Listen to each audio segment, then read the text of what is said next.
আসসালামু আলাইকুম viewers, welcome to mother cooking channel. আমরা যেহেতু মাছে ভাতে বাঙালি, তাই আজকে আমি আপনাদের জন্য মাছের রেসিপি নিয়ে হাজির হলাম। আমার আজকের রেসিপিটা থাকছে আলু দিয়ে শোল মাছের ঝোল। আমরা অনেকেই কিন্তু মাছ রান্নার আগে তেলের মধ্যে ফ্রাই করে তারপর রান্না করি, কিন্তু কিভাবে মাছটা তেলের মধ্যে ফ্রাই করা ছাড়াই আপনারা খুবই মজাদার করে এই তরকারিটা রান্না করতে পারবেন, সেই টিপস থাকবে আজকে আমার এই ভিডিও। চলো তাহলে রেসিপিটা দেখে নেওয়া যাক।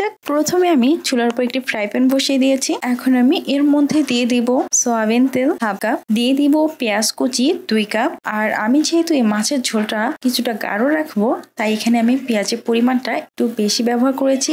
আপনারা চাইলে পেঁয়াজের পরিমাণটা কিন্তু একটু কমও দিতে পারেন। তারপর এই পেঁয়াজের মধ্যে দিয়ে দিচ্ছি লবণ পরিমাণ মতো। এই তরকারিটাতে যে পরিমাণ লবণ লাগবে তা আমি এখন একবারেই দিয়ে দিচ্ছি কাঁচা মরিচ 5 থেকে 6টি। আর এই কাঁচা মরিচগুলোকে আমি মাছ বরাবর কেটে দিয়েছি। এখন আমি এগুলোকে খুব ভালোভাবে ফ্রাই করে নিব। আমি চুলার মিডিয়াম হাই আছে এগুলোকে ফ্রাই করে নিচ্ছি। আমি বেশ কিছুক্ষণ সময় ধরে এগুলোকে ফ্রাই করে নিয়েছি। আর এই সময় এই পেঁয়াজগুলো প্রায় 70% মতো ফ্রাই হয়ে গেছে। এখন আমি এর মধ্যে দিয়ে দিব আদা থেতলানো 1 টেবিল চামচ, রসুন থেতলানো 1.5 টেবিল চামচ। এখানে রসুন থেতলানোর পরিমাণটা আমি একটু বেশি ব্যবহার করেছি। এখন আমি আদা ও রসুনের কাঁচা গন্ধ চলে যাওয়া পর্যন্ত এগুলোকে খুবই ভালোভাবে ফ্রাই করে নিব। আদা ও রসুন থেতলানো দেওয়ার পর আমি চুলার আঁচটা মিডিয়াম লো করে এগুলোকে ফ্রাই করে নিচ্ছি। ফ্রাই করার এই পর্যায়ে আদা ও রসুনের কাঁচা গন্ধ প্রায় চলে গিয়েছে এবং পেঁয়াজ আদা রসুন থেতলানো এগুলোর মধ্যে এইরকম ব্রাউন কালার চলে এসেছে। ঠিক এই সময় আমি দিয়ে দিব হলুদের গুঁড়া 1 চা চামচ, মরিচের গুঁড়া 1 চা চামচ। যারা ঝাল খেতে পছন্দ করেন তারা কিন্তু মরিচের গুঁড়ার পরিমাণটা আর একটু বেশি দিতে পারেন, এতে করে তরকারিটার কালারও ভালো আসবে। হলুদের গুঁড়া মরিচের গুঁড়া দেওয়ার পর আমি এগুলোকে একটু নাড়িয়ে দিচ্ছি। তারপর সাথে সাথে দিয়ে দিচ্ছি পানি 1 কাপ। তারপর আমি মশলাগুলোকে খুবই ভালোভাবে কষিয়ে নিচ্ছি। আমি বেশ কিছুক্ষণ সময় এই মশলাগুলোকে খুব ভালোভাবে কষিয়ে নিয়েছি। দিয়ে দিব গরম মশলার গুঁড়া 1 চা চামচ। তারপর এই মশলাগুলোকে একটু নাড়িয়ে দিয়ে দিব শোল মাছ। আর এই শোল মাছটাকে আমি খুব ভালোভাবে ধুয়ে পরিষ্কার করে ছোট ছোট করে কেটে নিয়েছি। এখন আমি এই মাছগুলোকে এর মধ্যে দিয়ে দিচ্ছি। মাছগুলো দেওয়ার পর আমি এই মাছগুলোকে খুবই ভালোভাবে কষিয়ে রান্না করব। আর শোল মাছটা যেহেতু একেবারে নরম হয়ে যায় না, তাই আমি কিন্তু বেশ সুবিধার সাথে এই মাছগুলোকে কষিয়ে রান্না করছি।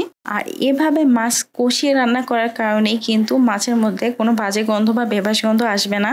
আর রান্নার পর মাছটা কিন্তু খেতেও অনেক ভালো লাগবে। আমি প্রায় 5 থেকে 6 মিনিটের মতো সময় এই মাছগুলোকে অনবরত কষিয়ে রান্না করেছি। আর চুলার আঁচটা অবশ্যই মিডিয়ামে রাখবেন। আমি চুলার আঁচ মিডিয়ামে রেখে এই মাছটাকে অনবরত কষিয়ে রান্না করেছি। এই সময় আমি দিয়ে দিচ্ছি আলু প্রায় 250 গ্রাম। আর এই আলুগুলোকে আমি এরকম লম্বা লম্বা পিস করে কেটে দিয়েছি।